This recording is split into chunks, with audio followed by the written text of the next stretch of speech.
O come, Emmanuel. It's been a beloved Christian hymn for hundreds of years, but it's been the prayer of God's people for thousands of years. Time and again, God's people have said, God, be with us. Emmanuel, we need you. Our prayer continues to be that today. Yet the gospel tells us when Emmanuel did come in the flesh, he came in an unexpected wrapper, in a pregnant teenage mother. And the world didn't know how to receive him, and he was born in a stable.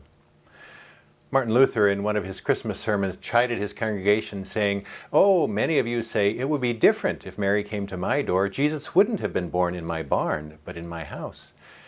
And yet, Luther says, Jesus comes to you every day in the form of your neighbor. So welcome the Christ child in him or her. It's a challenge and an invitation, a wonderful opportunity to see Emmanuel in our neighbor, to open unexpected wrappings and see the Christ who lies inside. As you celebrate this season of Advent and Christmas beyond, I can tell you two things about the prayer, O come, Emmanuel. That is, if you pray it, he will come.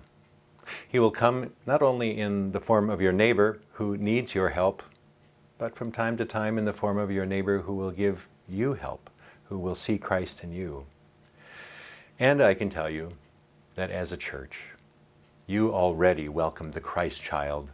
You welcome Emmanuel when he appears all over the world. You feed the Emmanuel who is hungry.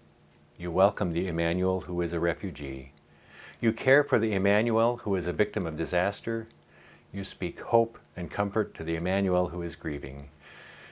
You say welcome to the Emmanuel who is your neighbor. For all these and so many other ways in which you bring that prayer to fruition, please hear me say thank you. Thank you for being the church, for welcoming the Christ child in so many ways.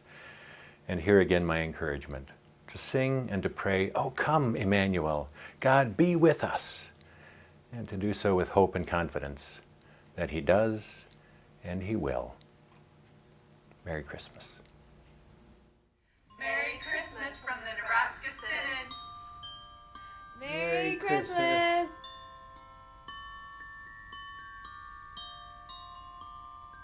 Merry Christmas from the North Platte Synod Office.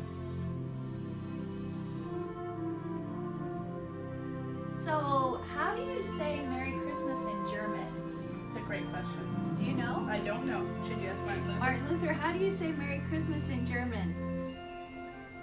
He's not speaking today either. So we'll just say Merry Christmas!